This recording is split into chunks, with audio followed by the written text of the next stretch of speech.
and welcome to this week's Wild Spirits News. My name is Sibylle, and today I'm going to tell you how you can turn your greatest weakness into your greatest strength. As some of you might know, I'm this rare creature that is a highly sensitive extrovert. It's a fairly rare combination, but it does exist. When I was a child, decades ago, these things weren't known, and so I was often criticized for I was a very loud child. I was often my emotions were so strong and I couldn't control that. Children can't do that yet. So I was often loud and a little disruptive. And since my educators and teachers didn't know how to deal with it or where this came from, I was often made like I was feeling like I was out of place or not right, like something was wrong with me. And this actually continued for a while when I became an adult, especially in those years when I worked in a corporate environment.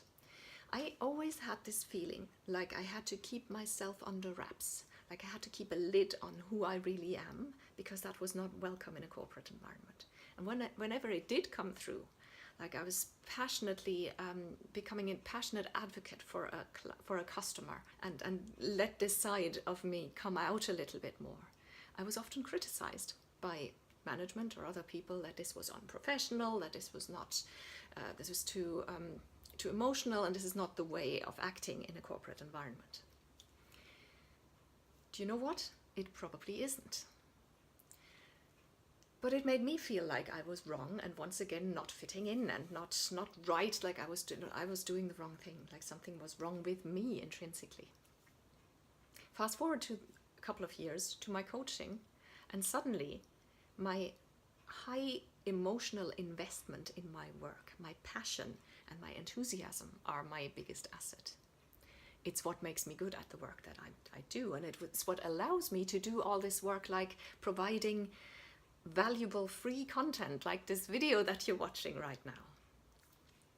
Now you might be wondering how this could possibly apply to you and your own situation, especially if you're very different from me. But the principle of a weakness not actually being a weakness in a different context can apply to you as well. Now the first step that you need to do in order to do this might not sit too well with you. It's quite uncomfortable. I would like to invite you to keep an open mind and just give it a try. And I promise you that this is not going to last for very long, the discomfort. You're going to move past it fairly quickly. So this uncomfortable part is for you to examine things that your critics have said about you. Now, before I say anything else, here's a disclaimer. I do not want you to validate somebody abusive, something that an abuser has said to you, or somebody who's tried to gaslight you. Abusive, controlling, manipulative behaviors are never okay, and they're never about you, they're always about them. That's not what I want you to look at. I want you to look at things that people who love you, people who know you well, your family, maybe somebody, a partner or an ex-partner, say about you when they criticize you, or even when you're arguing, when they're a bit angry. The criticism itself might even be over the top or not justified. That's completely fine. But when you examine it, you might find some traits that more people have brought up, that more than one person has mentioned and noticed about you. And I'd like to invite you to examine this with the mind of a scientist. So not as you personally, where you start defending yourself or distancing yourself from it, or the other extreme, beating your chest and saying, oh, I'm so guilty. Neither of these. Just look at it with a bit of a detachment and rationally try to figure out whether there is any kernel of truth in what these people have said about you.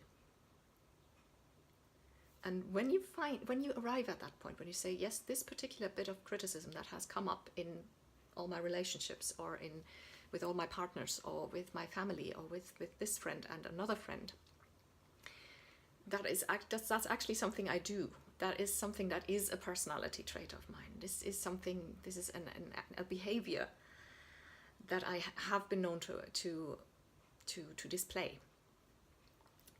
Then I want you to acknowledge this and own this, even if it is uncomfortable for a moment. The next step after acknowledging and owning your behavior or personality trait or the thing that you do, is to look into ways of how to turn this around, of how to reframe this behavior or trait, or, just play a bit of a mind game. Now, this is only hypothetical, so don't worry, you can go completely over the top. Just in your mind, try and place this thing that you do or that you are, that you display. Just try and place this into different contexts. Maybe a different living situation, a different working situation, the way I did, different work situation, different people, different relationships.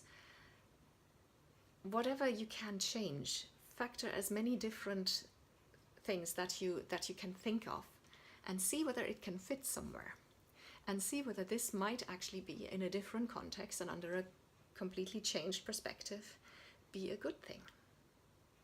You might have to change it a little bit, shade it a little differently, emphasize something different, tone it down a little bit, or turn it up in order to make this a good thing. But play around with it a little bit in your mind and see what you come up with. Now, the thing is, if you do this exercise diligently, if you allow yourself to dig really deep and really get to the bottom of it, it can be a wellspring of information and a huge signpost towards your purpose, towards what you were on this planet, what you were put on this planet to do. Because wherever you fit in completely as you are, with everything, even with the things that in a different context might be seen as a weakness, the context where this is an asset, where this helps you do the work or relate to people or whatever it is that you're trying to do, that could be either exactly what you are meant to do, your purpose in life, or it could be very close to it, or on the way to it, lead you on the way to it. And above all else, it can make you feel great about yourself. I can tell you that from my own experience.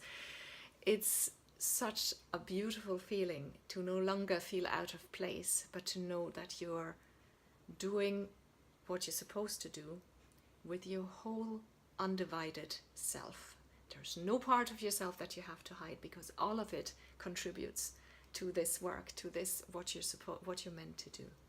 It makes you feel fantastic about yourself, and you deserve to feel that way. Would you like to join my tribe of wild spirits? All you need to do is go to wildspiritscoaching.com and fill in the little form there. You'll receive a weekly email full of information and recommendations, inspiration, and special offers that are often exclusive to the people on my email list. So go to wildspiritscoaching.com and sign up. You can also Google Wild Spirits Coaching. That'll get you to my website as well. I promise I will never ever spam you, nor will I ever share your details with anyone else. Thanks for watching.